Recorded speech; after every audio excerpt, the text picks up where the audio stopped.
That's right. How'd I score that, you asked? Grown from him. King wasn't all it's cracked up to be. I'm supposed to be looking at half the time. Council of Houses thing that nobody told me.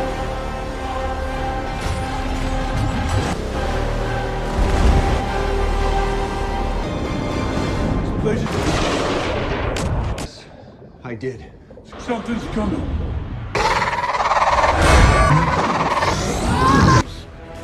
Go now.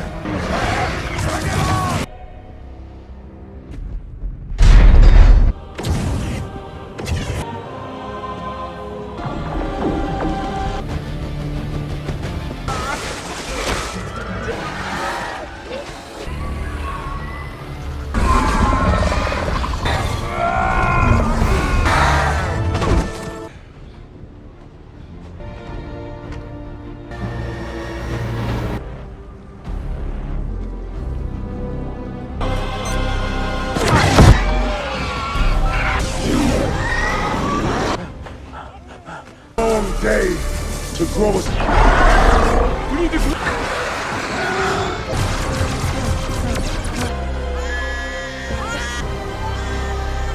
Your blood was.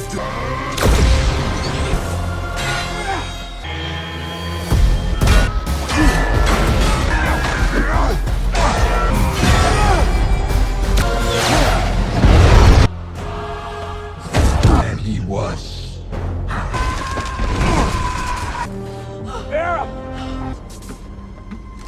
Go.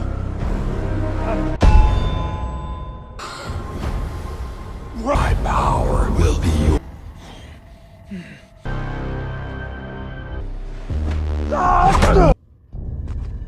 Master again.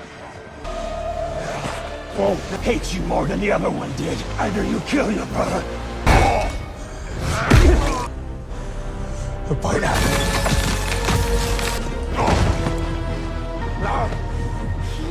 For you. Taking it up already. You could ever change. I knew. Let you know that you weren't. No matter what, you were a brother. Let go. No. This moment. Arthur!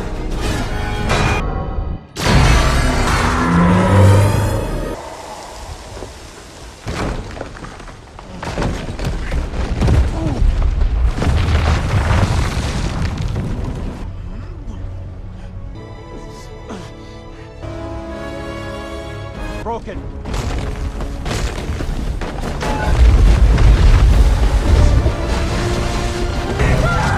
Nice shot!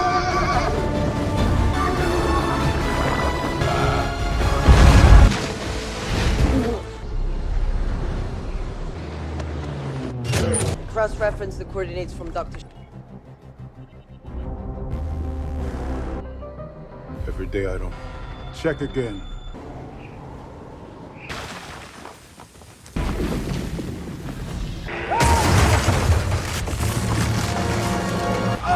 I think I broke my leg!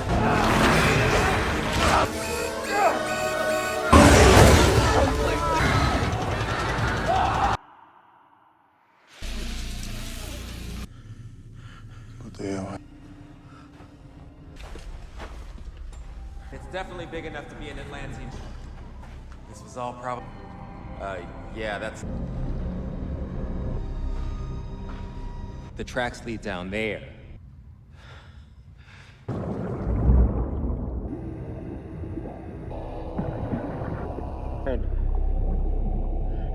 And search.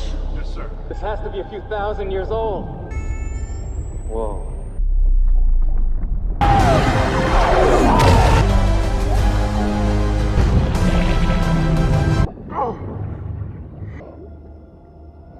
What's this place?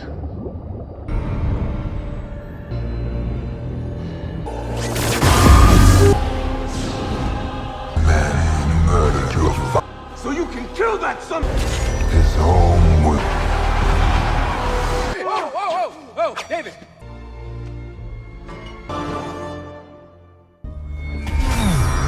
The them to our needs, but they require knows about this, but it all started Calcum, is to steal it from Hyde.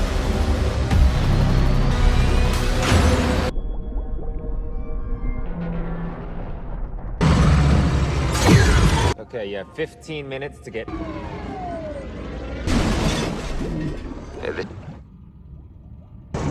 We don't want any conflict. They have down there.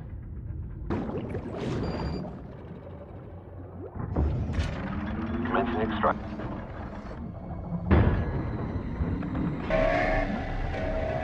Change of plans.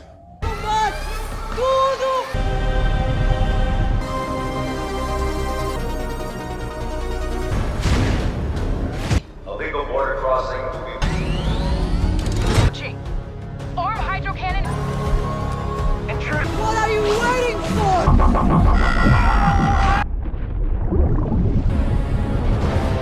They're approaching. I'm on this one. For the civilians!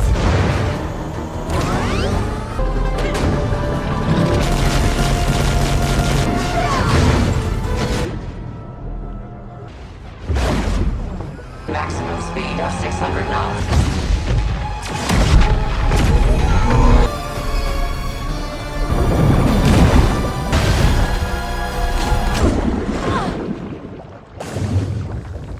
Secured, come on, let's go! Get away from my woman! Steal his woman?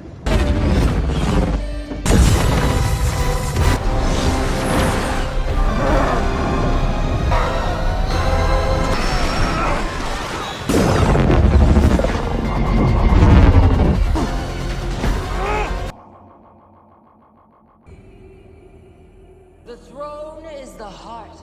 Spends half his time on lap. Butter. Ain't piss? The prison is for sustenance. Could pick just enough. You tell him that I love him. I know his family, but you can never trust him.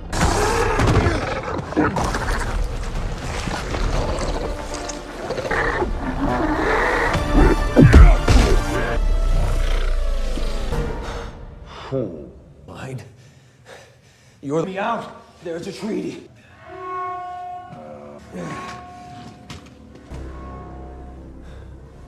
Do not call me brother. The cephalopod?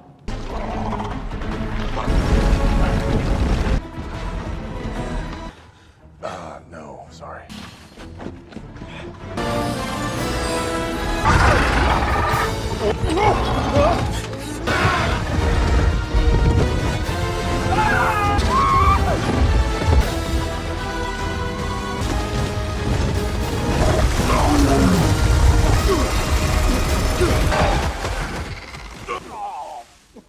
Jeans.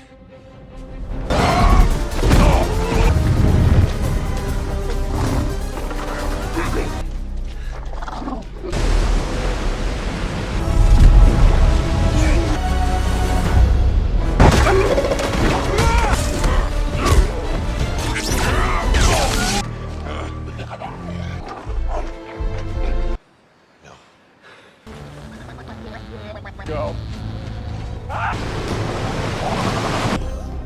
Fine.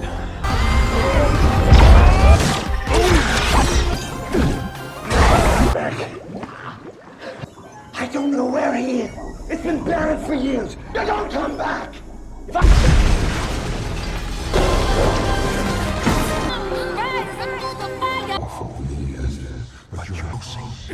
Do I think planned it any better than... I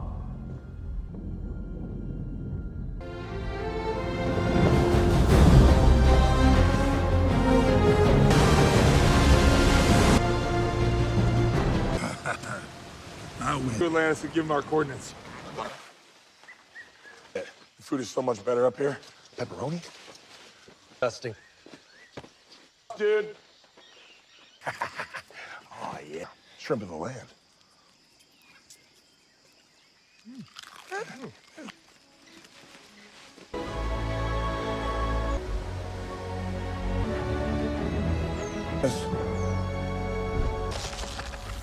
Definitely not. Your Calcum could be.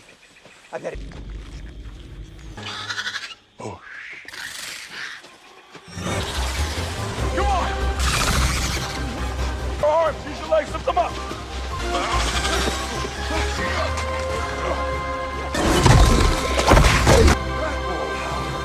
It's gonna hurt. So what do you want to do? Stay a true king?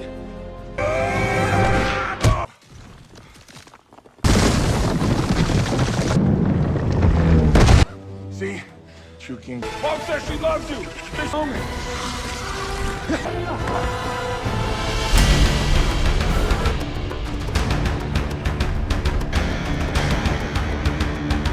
Work out.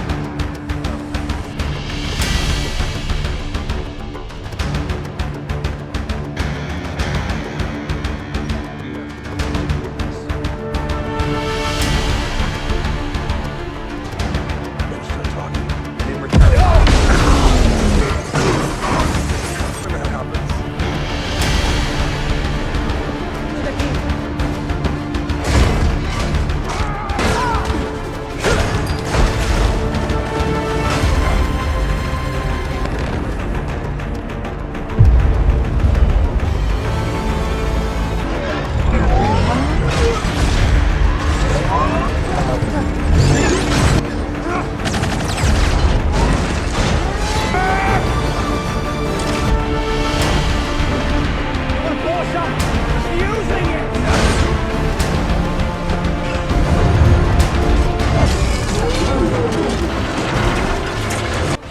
Hey guys! Today we're diving deep into the kelp forests and hidden kingdoms of Aquaman and the Lost Kingdom, where our favorite aquatic monarch, Arthur Curry, is learning that being King of Atlantis is perhaps slightly less challenging than convincing a toddler to eat his greens.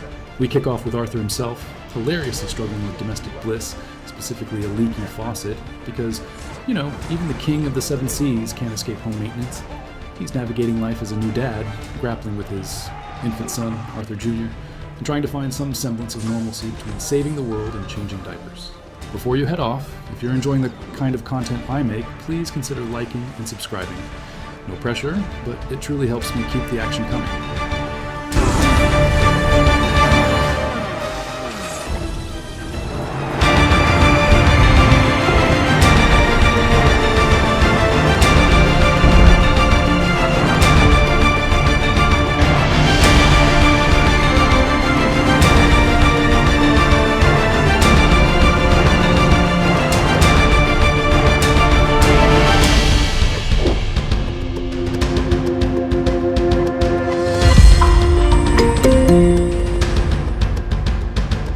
Hero quickly moves from DIY plumbing to the rather less exciting realm of Atlantean politics. Imagine being a superhero capable of commanding entire oceans, only to be stuck in a meeting where everyone's discussing maritime trade agreements and coral reef preservation policies. Sounds like my Monday morning. The stuffy council members, draped in their elaborate sea-inspired robes, drone on, while Arthur, bless his big heart, clearly yearns for a good old-fashioned monster brawl. He's presented with a pressing issue. The surface world's pollution is literally poisoning the oceans, reminding us that even mythical kingdoms aren't immune to our trash problem. This isn't just a minor inconvenience, it's a creeping threat, a shadow that stretches from the deepest trenches to the sunlit surface. The ocean's health, once a given, is now a constant worry, a slow-burning crisis that demands his kingly attention. The weight of his responsibilities as a bridge between two worlds is visibly pressing down on him, even as he tries to keep a poker face during endless discussions. Meanwhile, far from the Atlantean Council's debates, a familiar face, or rather, a familiar helmet, is back in the picture. David Kane, aka Black Manta, is not just rebuilding his signature suit, he's rebuilding his entire life around one single fiery obsession: vengeance against Aquaman. He's holed up in a lair that looks like a mad scientist's garage mashed with an ancient history museum. Every piece of salvaged tech, every arcane diagram, every flickering holographic map is dedicated to finding a way to absolutely obliterate Arthur.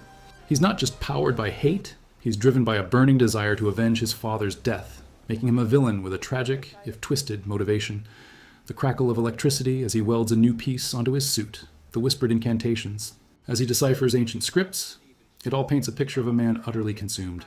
He's not just a bad guy, he's a meticulously dedicated bad guy, which, let's be honest, is almost impressive. Manta's research pays off when he stumbles upon a chilling clue.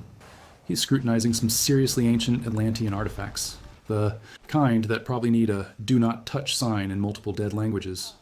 One particular relic, shimmering with an eerie, cold light, reveals a hidden inscription. It's not just a pretty pattern, it's a terrifying roadmap to power. The metallic clang of his tools dropping to the floor punctuates the revelation. The legend of the Black Trident. This isn't your average three-pronged fish poker. It's a weapon of immense, unholy power, tied to the lost, cursed kingdom of Necris. The narration describes the chilling whispers of history, the deep rumbling of forgotten magic emanating from the texts he studies. You can almost hear the ancient, malevolent energy throbbing from the pages. He sees its potential not just as a weapon against Aquaman, but as a key to reshaping the very world, an object of pure, destructive might. His eyes, visible through the helmet's visor, gleam with a dark, dangerous ambition. He's not just looking for a fight, he's looking for annihilation. Fueled by his newfound knowledge, Manta and his crew embark on a perilous expedition, navigating treacherous waters to the long-forgotten, ice-encased kingdom of Necris. Imagine an Atlantean kingdom, but if it went through a really, really bad breakup and decided to self-isolate in an eternal winter. It's a place where the very air seems to hum with forgotten sorrows and ancient, chilling power.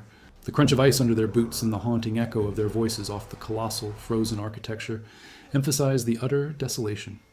They finally locate the Black Trident, entombed in ice and ancient rock, its dark, jagged prongs hinting at its sinister purpose.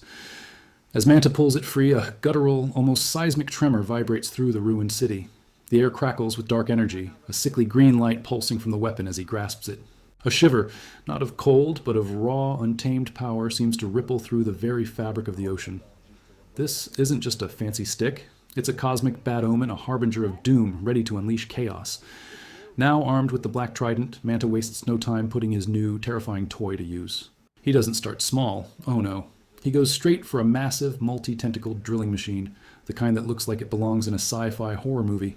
With a menacing hum, he plunges the Black Trident into the machine's core, and with a guttural roar, it awakens. The ground shudders as the drill bites into the seabed, tearing apart ancient ecosystems. The metallic grind of the drill against rock is deafening, sending shockwaves through the water. It's not just extraction, it's an assault on nature itself, draining vital resources and causing catastrophic ecological damage. The ocean groans, in protest, a symphony of destruction. Arthur, from miles away, feels the tremor, a primal disturbance in his connection to the sea. He knows deep in his gut that something profoundly wrong, something powerful and evil has been unleashed. Arthur, sensing the ocean's distress, rushes to the scene of the ecological crime. What he finds is not just a mess, it's a gaping wound in the ocean floor, a testament to Manta's destructive power. The usually vibrant coral reefs are shattered. The once bustling marine life is scattered, displaced, or worse. The air is thick with the metallic tang of machinery and the faint, acrid smell of burnt earth, even underwater. The deep, guttural thrum of the Black Trident's lingering energy still vibrates in the water, a chilling signature. He surveys the destruction with a grim expression, the weight of his crown feeling heavier than ever. This isn't just a random act of villainy, it's a targeted assault on his world, a direct challenge to his authority and his very being. The fight isn't just about stopping a bad guy anymore, it's about protecting the very heart of Atlantis and the delicate balance of the planet. Back in Atlantis, the grim reality sinks in. The power Manta wields with the Black Trident isn't just formidable, it's ancient and deeply malevolent, something Arthur can't face with just his usual punch-and-splash tactics. He paces, the echoing clink of his trident against the Atlantean. Marble floor, a rhythmic counterpoint to his troubled thoughts. He's a king, yes, but he's also pragmatic. He knows when he's outmatched. And that, dear friends, brings him to a truly awkward conclusion. He needs help. Specific help. The kind of help that involves breaking a certain half-brother out of a maximum security desert prison. Yes, Orm, the very guy he locked up. The thought alone probably tastes like soggy kelp, but desperate times, as they say, call for desperate measures, or at least a reluctant family reunion. It's a bitter pill to swallow, realizing his old adversary might be his only key to victory. The sheer irony isn't lost on him, or us for that matter. So, our King of the Seas, in a slightly less regal mode, ventures into the scorching, sun-baked desert to liberate his brother. It's not exactly a mission accomplished banner moment. The clanking of Arthur's armor against the parched desert rocks, the gritty sand stinging his skin, it's all a stark contrast to his usual aquatic stomping grounds. He confronts the prison guards who, bless their hearts, probably thought they were just signing up for a quiet gig guarding a former fish king. Cue the classic Aquaman entrance. A few well-placed punches, a bit of watery persuasion, if he could even find water in this sandpit, and a general aura of, "I'm king, get out of my way." The guards' futile shouts echo in the vast, empty expanse.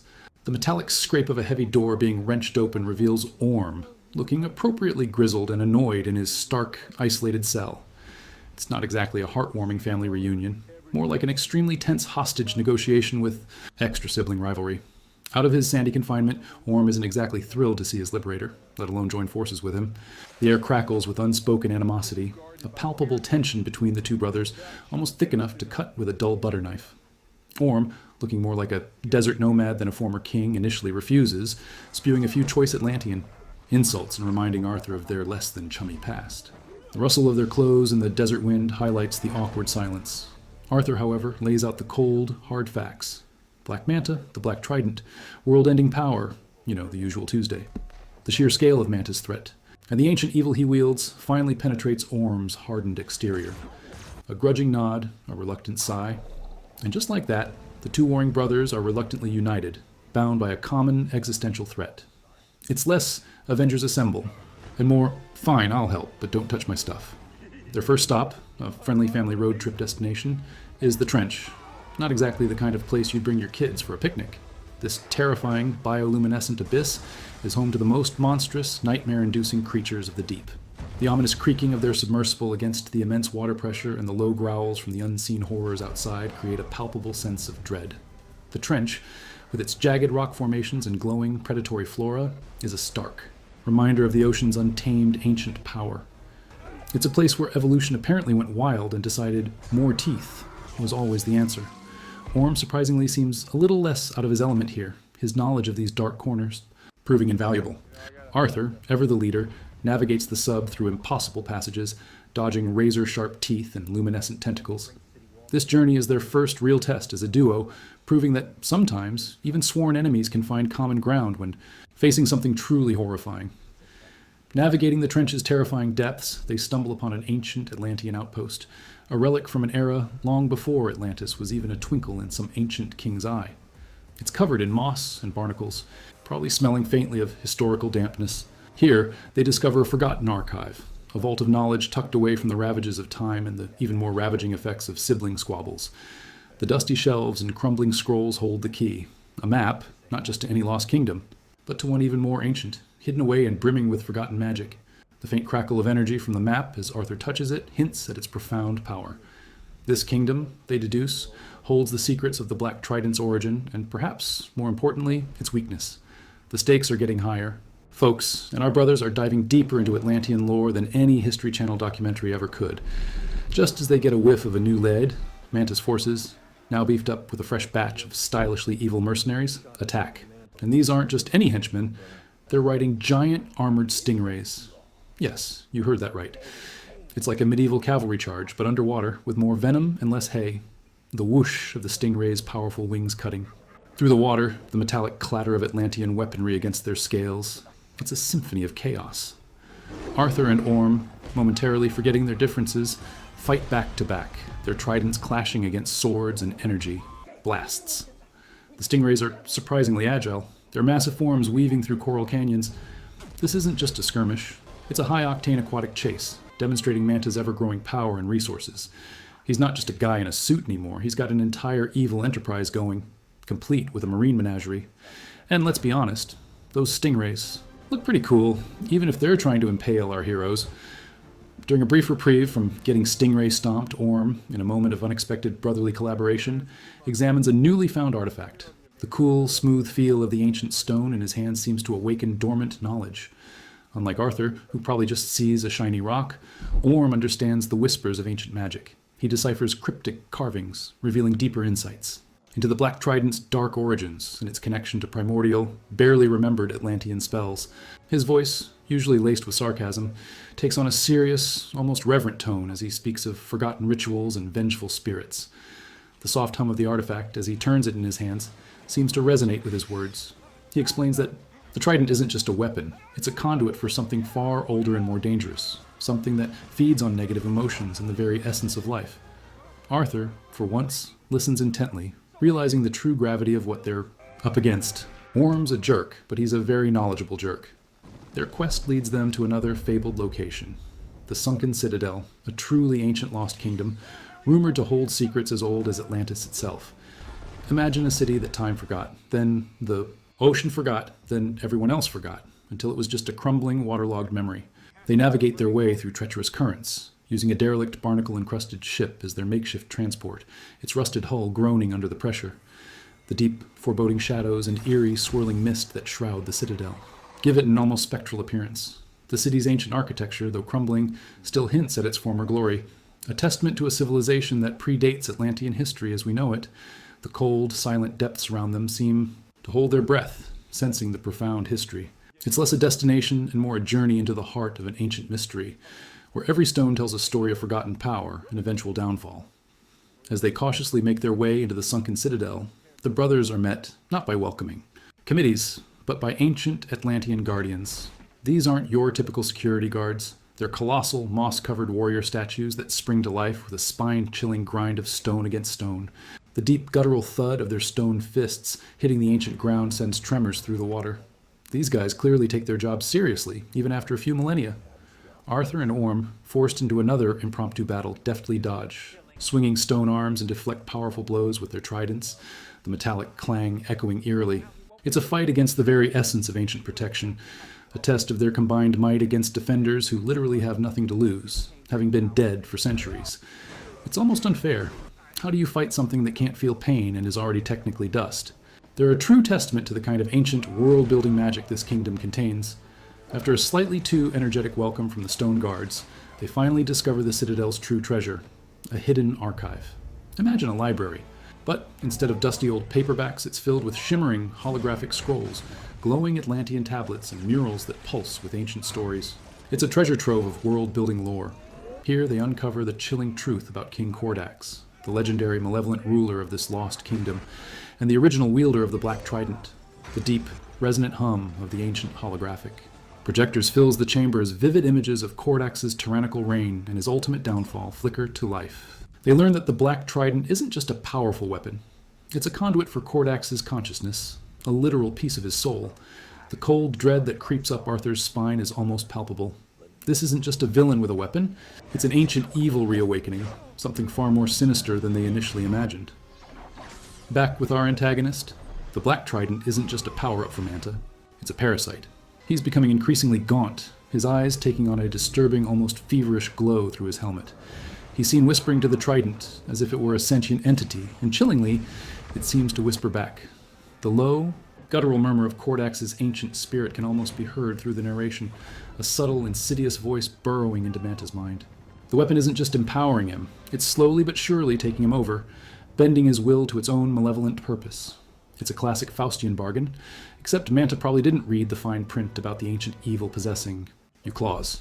He's no longer fully in control. He's merely a puppet, a tool in Kordax's grand, evil scheme to return and reclaim his lost kingdom. The subtle shifting of shadows around Manta, the eerie glow from the Trident, all hint at the unseen, ancient hand pulling his strings. The Black Trident's power isn't just affecting Manta. It's wreaking havoc on a global scale. News reports, flashing across screens and snippets of human fear, show unprecedented global temperature spikes, oceans boiling, deserts expanding, and the kind of extreme weather events that make you want to invest in a really good bunker. The crackle of static over the news anchors' voices highlights the growing panic. The Black Trident isn't just a localized weapon, it's a global thermostat controller cranked up to apocalypse. It's draining the planet's life force, altering the very fabric of Earth's climate, all to power Kordax's dark return. The scientific community is baffled, but Arthur and Orm now understand the terrifying truth. This isn't just Manta trying to get revenge. It's a full-blown eco-catastrophe, an assault on life itself, instigated by an ancient weapon of mass planetary destruction. And honestly, it makes my electric bill look like pocket change. Arthur returns to Atlantis, seeking counsel and comfort from Mera, who's still recovering from her own skirmishes. The soft murmur of their voices is a stark contrast to the battle scenes. Their conversation, initially hushed and urgent, quickly shifts to their son, Arthur Jr.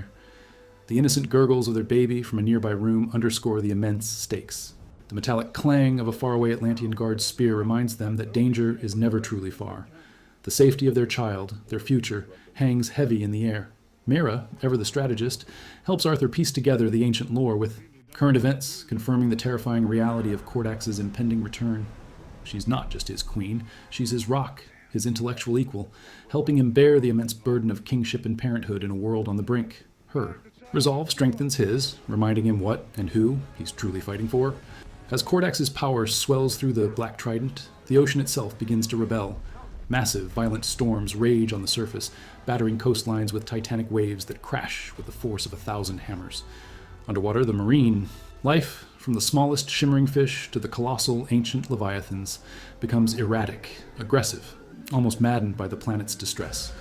The guttural roars of disturbed sea monsters echo through the abyssal plains, a symphony of oceanic rage. It's like the ocean is having a really, really bad day, and it's taking it out on everyone. This isn't just a metaphor, it's a tangible, terrifying manifestation of Kordax's evil, literally driving the world insane. Arthur feels every tremor, every panicked thrash of a creature, every drop in water temperature as if it were his own pain. His connection to the ocean is a double-edged sword, allowing him to feel the suffering of his kingdom, amplifying the urgency of their mission. Realizing the scale of the threat demands more than just two brothers and a lot of trident swinging, Arthur decides it's time for a grand gesture. He stands before the Atlantean Council, not just as their king, but as a desperate plea for unity. The murmuring of the council members, initially skeptical and resistant, gradually quiets as Arthur, in a rare moment of genuine eloquence, lays bare the existential threat. His voice, usually gruff, resonates with conviction as he speaks of the Black Trident's power and Kordax's dark return. He argues that only by uniting the traditionally isolated Seven Kingdoms can they hope to stand a chance. It's a political gamble, a diplomatic tightrope walk where one wrong step could lead to total chaos. He's trying to get ancient, stubborn kingdoms, who probably still hold grudges over who got the better clam harvest 5 centuries ago, to work together. Good luck, Arthur. This is harder than fighting a sea monster, probably. Their first diplomatic stop is the majestic Fisherman Kingdom, a place so stunning it probably makes those Instagram influencers weep with jealousy. Imagine a city built entirely of shimmering, living coral, glowing with a soft, ethereal light, surrounded by towering kelp forests that sway with the gentle currents. It's a truly magnificent piece of world building. Arthur, Orm, and Mera navigate through a bioluminescent wonderland, the water around them alive with tiny, glowing organisms, creating a breathtaking visual. The soft rustle of kelp against their suits is almost meditative. The people of the Fisherman Kingdom are known for their wisdom and deep connection to the ocean's rhythms, making them a crucial ally. But convincing them to join a war against an ancient evil will require more than just a pretty smile and a cool trident. Arthur's charm offensive is on, and let's hope it's more effective than his leaky faucet repairs. The reception in the Fisherman Kingdom is, as expected, grand and visually spectacular. The ruling family, adorned in intricate, shimmering regalia that looks like it's woven from moonlight and deep-sea pearls, greets them with a formal, albeit cautious, welcome. The gentle murmur of the court, the soft rustle of their elaborate garments fills the grand hall. They listen respectfully to Arthur's passionate plea, but their faces betray deep reservations. Their kingdom, peaceful and prosperous, has always remained neutral in Atlantean conflicts, valuing their tranquility above all else. The thought of war, of risking their people, sends visible ripples of apprehension through the court. It's a classic diplomatic stalemate.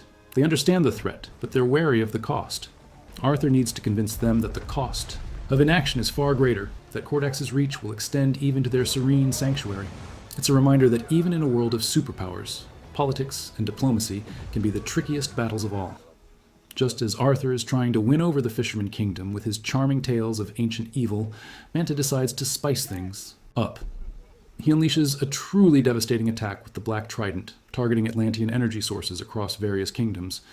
It's not just a power outage, it's an energy siphon of epic proportions, designed to feed Kordax and accelerate his return. Massive, swirling vortexes of dark energy erupt near Atlantean power conduits, sucking the very life out of their advanced technology. The deep, guttural thrum of the draining energy reverberates through the water, causing structural damage and panic. The metallic shriek of overstressed machinery and the distant cries of Atlanteans create a terrifying soundscape. This isn't just a physical assault, it's an economic and infrastructural blow, designed to cripple Atlantis and sow discord among the kingdoms. It also, naturally, supercharges the global climate crisis, because Manta apparently believes in multitasking his villainy. The widespread destruction caused by Manta's energy siphon attack proves to be the ultimate persuader. Even the most staunchly neutral kingdoms realize that remaining passive is no longer an option. The deep, rumbling explosions and the resulting power fluctuations are too close for comfort. The Fisherman King, with a heavy sigh that probably echoes through the coral palace, finally relents. The soft rustle of his robes as he makes his decision feels momentous. He pledges his kingdom's formidable forces and ancient knowledge to Arthur's cause, recognizing that this isn't just an Atlantean civil war, it's a global existential crisis. The sense of foreboding, however, remains. This alliance, forged in desperation, is their only hope, but it comes with a heavy price. It's a moment of reluctant heroism where even the most peace-loving among them realize that sometimes you just have to pick up a weapon and fight for what's right, even if it means risking everything. Also, who doesn't love a good underdog story, even with fish people? The attacks escalate, and even Atlantis itself becomes a battleground. Mara finds herself fiercely defending a section of the city perilously close to Arthur Jr.'s nursery. The metallic clang of her hydrokinetic blasts against Manta's drone forces, the whoosh of their energy weapons. It's a brutal, desperate fight. The small, innocent gurgles of baby Arthur Jr. from inside the nursery, oblivious to the chaos, punctuate the intense action, highlighting his extreme vulnerability. Mara, usually composed, fights with a primal ferocity, fueled by a mother's protective instinct. She's not just a queen or a warrior, she's a mom bear, and you do not mess with her cub. This isn't just about protecting Atlantis, it's about protecting their family, their lineage, the very heart of Arthur's world. The quiet desperation in her eyes, even amidst her powerful attacks, speaks volumes about the stakes. It's a stark reminder that even the most powerful heroes have very human fears. Back in the dusty, or rather watery archives, Orm and Arthur decipher another ancient text, this one even more cryptic than a teenager's diary. The soft rustle of the ancient parchment, the faint crackle of holographic projections, all point to a stunning revelation. Kordax wasn't alone. He had a brother, and yes, you guessed it, that brother was also trapped with him in Necris, cursed, and bound to the same dark magic. It's like a family curse, but with more world-ending implications. This detail, buried for millennia, is crucial. It hints that the Black Trident's power isn't just about Kordax, but about this intertwined ancient sibling rivalry, amplifying its malevolence. Orm, ever the lore master, explains the nuances of the ancient magic, the bond between the brothers, and how it directly affects the Trident's immense power. It adds another layer of tragic complexity to their villain, making Kordax less a simple evil and more a victim of his own cursed ambition, twisted by sibling rivalry. With time running out, Arthur and Orm make their final diplomatic push, seeking the alliance of the last remaining independent Atlantean kingdom. This place is even more isolationist and stubborn than your average grumpy grandpa. The rulers, shrouded in imposing ancient regalia, glare at Arthur with undisguised contempt. The guttural growls of their royal guards, the metallic clang of their weapons, are a clear warning. They want nothing to do with Arthur or his brother, or his save-the-world agenda. They're proud, ancient, and perfectly content to let the surface world burn, as long as it doesn't affect their pristine, untouched domain. It's a classic, not my problem attitude, but on a global scale, Arthur tries to appeal to their sense of duty, their heritage, their survival, but their refusal is absolute, a brick wall of stubborn pride. It's a frustrating setback, reminding Arthur that uniting the world is a lot harder than just punching bad guys. While Arthur grapples with stubborn politicians, Manta continues his relentless campaign. He targets a remote Atlantean outpost, a hub of advanced technology. His forces, now more disciplined and brutal, overwhelm the defenses with terrifying efficiency. The metallic shriek of Atlantean defenses collapsing, the crackle of energy weapons. It's a quick and brutal takeover. Manta isn't just destroying, he's stealing. He systematically seizes their advanced technological devices, the kind that probably make our smartphones look like cave drawings. He intends to re-engineer them, to fuse their intricate power with the raw dark magic of the Black Trident, amplifying its destructive potential to terrifying new levels. It's a smart, strategic move, turning their own innovations against them, the low hum of the stolen tech being reconfigured, the eerie green glow of the Black Trident overseeing it all. It's a chilling display of Manta's growing power and Kordax's insidious intelligence. This isn't just a battle, it's a technological arms race with the fate of the planet at stake. The consequences of Manta's actions strike close to home, brutally close. Arthur Jr., their infant son, falls gravely ill. His normally vibrant skin is unnaturally pale, his tiny coughs rack his small body, and his breathing becomes labored.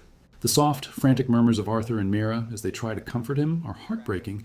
It's a direct, devastating consequence of the environmental toxins and the accelerating degradation unleashed by the Black Trident. The world isn't just metaphorically sick. It's literally poisoning their child. Arthur, usually a man of action, is helpless, reduced to cradling his son and watching him suffer.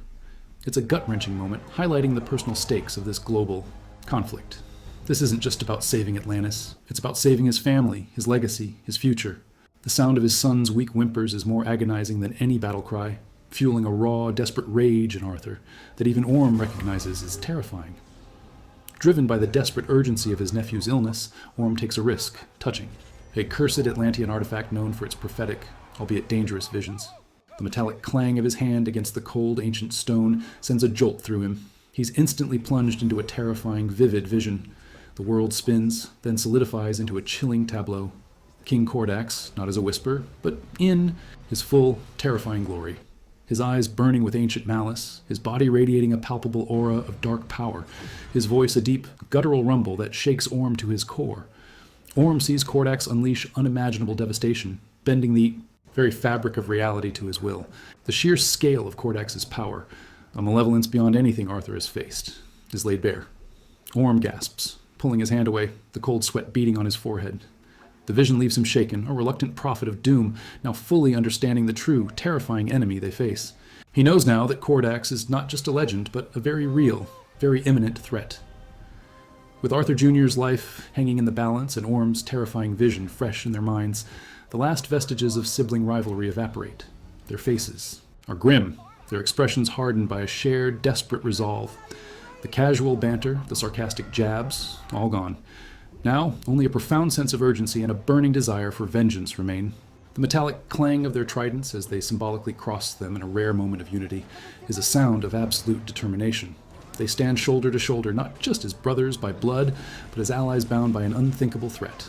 The sheer malevolence of Kordax, the immediate danger to Arthur's son, it's all the motivation they need. They know the path ahead is perilous, possibly suicidal, but retreating is no longer an option. It's time to take the fight directly to Manta and the ancient evil he serves, no matter the cost. They are two kings, two brothers, united against oblivion, and honestly, it's about time. With the Fisherman Kingdom's reluctant pledge and other smaller, previously neutral kingdoms now convinced by the growing catastrophe, a truly awe-inspiring sight unfolds. A vast, impressive fleet of Atlantean warships. This isn't just one type of ship. It's a stunning display of world building, a diverse collection of unique designs from various kingdoms, each with its own cultural flourishes and specialized armaments. The deep, guttural hum of their engines, the shimmering energy shields, powering up, the metallic clang of weapons being readied. It's a symphony of preparation. Warriors, clad in their distinctive armors, stand ready for battle, their faces etched with a mixture of fear and determination. This unprecedented alliance, once thought impossible, is now their only hope. Arthur, standing proudly on the deck of his flagship, surveys the armada, a grim sense of purpose in his eyes. The surface world might be clueless, but underwater. An epic battle for the fate of the planet is about to begin. It's like the biggest, most aggressive family reunion ever. The majestic, diverse fleet now makes its solemn approach to Necris, the lost kingdom that started all this mess. But it's no longer just a frozen ruin. Now, it pulses with an ominous, sickly green dark energy, a literal beacon of evil that illuminates the abyssal depths. The very water around it feels cold and heavy, a chilling whisper of the ancient malice stirring within. The deep, guttural thrum of Kordax's awakening seems to resonate through the ships, a terrifying prelude to the coming storm. The creaking of ice formations and the eerie silence, broken only by the fleet's approach, add to the palpable tension. It's a grand, almost theatrical stage for the final confrontation, a place where history and myth are about to collide with devastating force. Arthur and Orm, side by side on the bridge, exchange a look of grim determination. This is it. No, turning back. Time to either save the world or go down trying, probably with some spectacular explosions involved. Inside Necris, Manta is no longer just a man in a fancy suit. The Black Trident has transformed him, warping his body, making him physically larger, more monstrous, his voice a distorted, guttural echo of Kordax's own.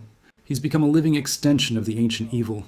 He commands a terrifying army, not just of mercenaries, but of genetically enhanced trench creatures, twisted and weaponized by Kordax's dark magic. Their predatory screeches, usually confined to the darkest abysses, now fill the cavernous halls of Necris, echoing off the ancient ice. These aren't just bigger versions. They're faster, stronger, and far more aggressive, their eyes glowing with the same sickly green light as the Trident. The clatter of their chitinous bodies on the ice, the snapping of their razor-sharp claws, it's a cacophony of primal fear. Manta, now fully under Kordax's sway, relishes the power, utterly consumed by his vengeance, a terrifying spectacle of unchecked ambition and ancient evil. He's officially gone from supervillain to apocalyptic henchman of a forgotten god. And so, the battle for Necris begins. The Allied fleet, a shining beacon of hope, charges into the dark, icy depths, clashing head-on with Manta's horrifying trench army. It's a spectacle of controlled chaos. Energy blasts from Atlantean ships crisscross the water, illuminating the abyssal darkness in brilliant flashes, countered by the guttural roars and lunging attacks of the monstrous trench creatures. The metallic clang of Atlantean weaponry against chitinous armor, the whoosh of energy shields deflecting razor-sharp claws, the thunderous explosions of torpedoes. It's a symphony of warfare, a sensory overload. This isn't just a skirmish. It's an all-out aquatic war, a clash of civilizations and ancient evils. The sheer number of combatants, the scale of the destruction is overwhelming. Our heroes, leading the charge, are right in the thick of it, their individual valor amplifying the collective might of the Alliance. The very fabric of the ocean shudders under the immense power unleashed. While the fleet provides a spectacular and very loud distraction, Arthur and Orm execute their cunning plan, a stealthy infiltration. They slip away from the main battle, navigating a hidden ancient passage that only Orm, with his encyclopedic knowledge of Atlantean lore, could have found. The soft scuff of their boots on ancient icy stone and the muted echoes of the battle outside create a tense, hushed atmosphere. This passage, narrow and winding, is a testament to the Old Kingdom's defensive ingenuity. It's a race against time, a desperate dash to reach Manta and Kordax before the Black Trident's power becomes unstoppable. They know that this isn't a fight they can win with brute force alone. It requires precision, strategy, and a healthy dose of sibling synergy. The metallic clang of their tridents against the occasional falling ice shard is the only sound breaking the silence. Each clang, a reminder of the impending confrontation. They are two shadows moving towards the heart of darkness. Arthur finally confronts Manta, who is now less man in a suit and more hulking, trident-wielding, evil-possessed monster. The clanging of Arthur's golden trident against the dark, resonating prongs of the Black Trident fills the cavernous chamber. It's a brutal, visceral fight, fueled by years of animosity and now the raw power of ancient evil. Manta, his movements grotesquely amplified, strikes with monstrous strength, his every blow crackling with dark magic. Arthur, fighting with a primal fury fueled by his son's illness, pushes back with all his might, his blows landing with a satisfying yet seemingly ineffective thud against Manta's armored form. The whoosh of Manta's powerful swings, the deep, guttural grunts from both combatants. It's a symphony of violence. This isn't just a rematch. It's a desperate struggle for survival, a clash between the protector of life and the harbinger of ancient death. Manta is faster, stronger, and more unhinged than ever, making this Arthur's most personal and dangerous fight yet. He's literally fighting his dark reflection, only this one shoots evil lasers. While Arthur grapples with the physical manifestation of Manta's rage, Orm focuses on the deeper evil. He sees Manta's suffering, the way Kordax's influence twists and contorts him, making him a tormented puppet. The metallic clang of Manta's arm against a stone pillar as he's flung back by Arthur reveals his deteriorating state. Orm, recalling the ancient texts about Kordax's cursed brother, tries to reach the man beneath the monster. His voice, usually scornful, softens, urging Manta to fight the ancient evil, to remember his father, to remember the man he once was. It's a desperate psychological battle, a plea for the shred of humanity still trapped within the villain. He explains the nature of Kordax's binding curse, how it feeds on hate and ambition, creating a powerful, symbiotic link. The eerie green light from the Black Trident flickers as if reacting to Orm's words, a subtle hint that his words might be having an effect, even on Kordax himself. It's an unexpected moment of empathy from the usually cold Orm, a testament to the complex world-building of this ancient curse. As Arthur and Orm battle Manta and Kordax's insidious influence, the unthinkable happens. The Black Trident, having absorbed enough energy and fed enough hatred, finally shatters with a deafening crack that reverberates through the entire kingdom. The metallic shriek of its breaking echoes like a death knell. From its fragments, a swirling vortex of dark energy erupts, coalescing into the truly terrifying, physically imposing form of King Kordax himself. His eyes, burning with millennia of malice, radiate an ancient, palpable dark power. His voice, a deep, guttural rumble, shakes the very foundations of Necris. The very air turns cold, heavy with the weight of his malevolence. This isn't just a vision or an influence, it's the real deal, a resurrected ancient evil more powerful than anything they've ever faced. This is the ultimate world-building payoff, the embodiment of an ancient evil come to life. The fight just went from really bad to potentially apocalyptic. With Kordax fully reawakened, the fight becomes a desperate 2-on-1 showdown against an ancient god king. Arthur and Orm, their sibling rivalry now completely overshadowed by the existential threat, fight side by side, their tridents working in synchronized, powerful strikes. The metallic clang of their tridents against Kordax's ancient dark armor echoes through the chamber, a desperate symphony of defiance. Kordax, immensely powerful, swats them away like pesky guppies, his dark magic deflecting their attacks with contemptuous ease. The deep guttural roars from Kordax are enough to make the ice shiver. They are outmatched, outgunned, and facing a true force of nature. Yet they push on, fueled by the desperate hope of saving their world, their family, everything. It's a beautifully choreographed struggle against overwhelming odds, a testament to their combined strength and resilience. They know that this isn't just a battle for victory. It's a battle for survival against a villain who literally embodies the world's ancient evils, a core tenet of the world building. In a shocking turn of events, a shred of David Kane's humanity, perhaps stirred by Orm's desperate pleas, briefly surfaces. The eerie green glow around Manta flickers, and for a fleeting moment his eyes, through the visor, regain a sliver of their former lucidity. He sees the true horror of Kordax, the ancient evil he has unleashed. With a guttural cry that is more human than monster, he makes a choice. In a critical, self-sacrificial move, he briefly distracts or weakens Kordax, taking a devastating blow intended for Arthur. The metallic clang of Kordax's counterattack is sickeningly final. Manta falls, his iconic helmet clattering to the icy floor, his vengeance-fueled life extinguished, but not before providing the opening Arthur needed. It's a tragic, nuanced end for a complex villain, proving that even pure hatred can be momentarily pierced by a desperate, fleeting act of something resembling good. This, my friends, is why we love our complicated antagonists. With Manta's sacrifice buying them precious seconds, Orm, remembering the ancient lore about Kordax's cursed brother, acts quickly. He performs a desperate arcane ritual, his hands moving with precise, practiced gestures over ancient runes, his voice uttering forgotten incantations. The soft hum of ancient magic fills the air, a stark contrast to the battle's roar. He manages to awaken the dormant spirit of Kordax's long-trapped brother, a being of immense, albeit benevolent, power. The spirit manifests as a shimmering, ethereal presence, a counterforce to Kordax's darkness. In a powerful, visually stunning moment, this dormant power is transferred to Arthur, infusing him with an amplified, pure Atlantean energy, a direct counter to Kordax's dark magic. Arthur feels a surge of ancient power, a warm, vibrant energy rushing through his veins. It's a brilliant piece of world building, showing how deeply intertwined the ancient Atlantean magic is with their history, even with their curses. Now, supercharged with ancient, benevolent Atlantean power, Arthur is no longer just a king. He's a living conduit of pure, heroic energy. His body glows with an ethereal light, his eyes burning with renewed determination. The metallic clang of his trident, now imbued with this amplified energy, crackles with immense power. He channels all this force into one devastating climactic final strike against Kordax.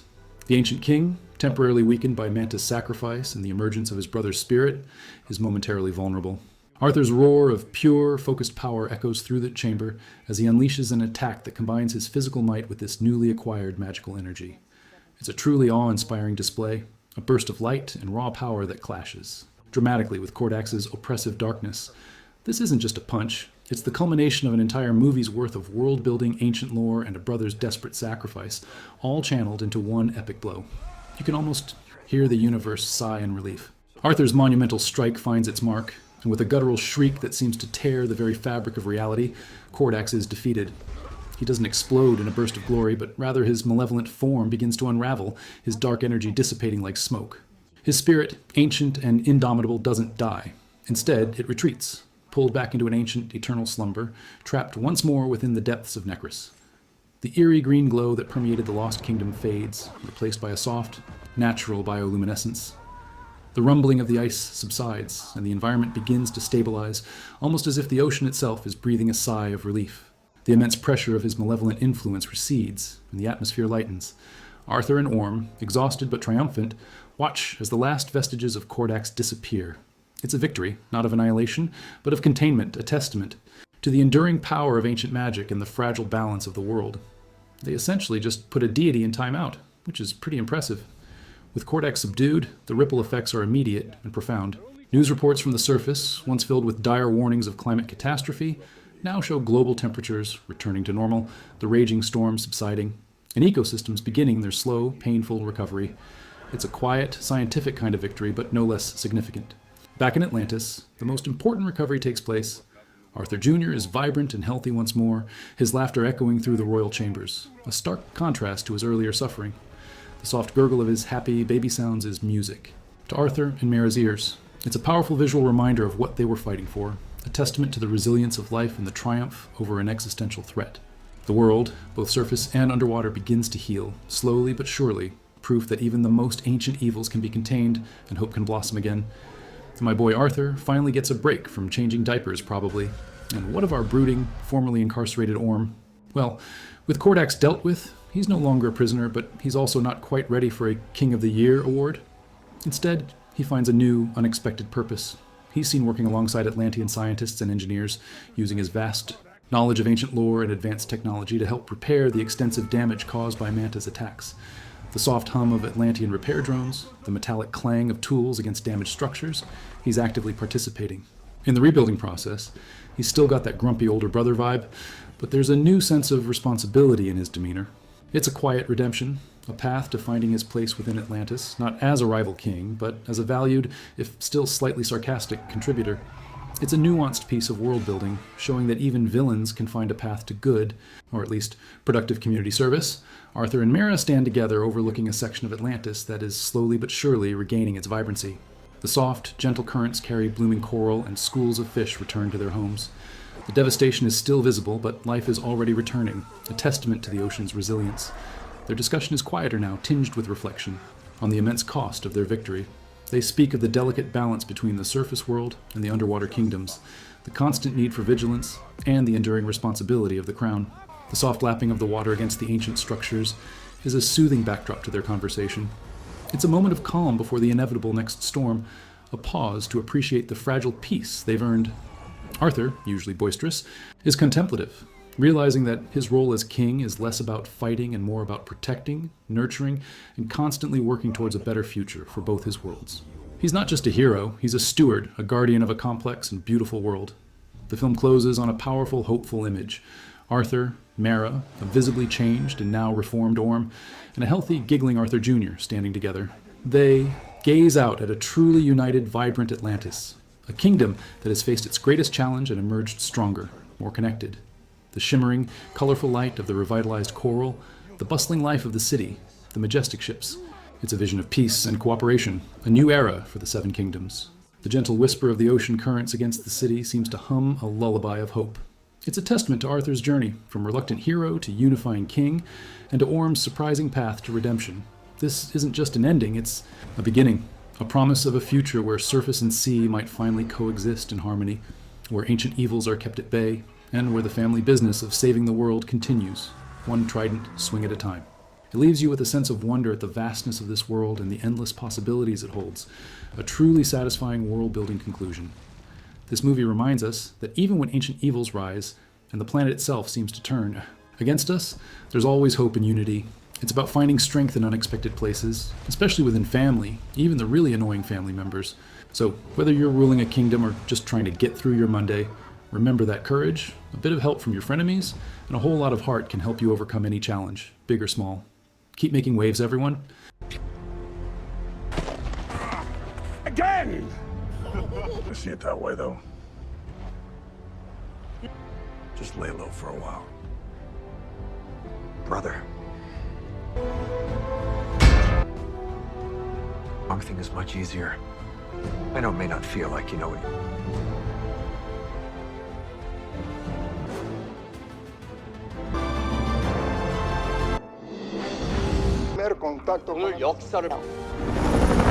The King of Atlantis has reached a result of weeks of secret negotiations.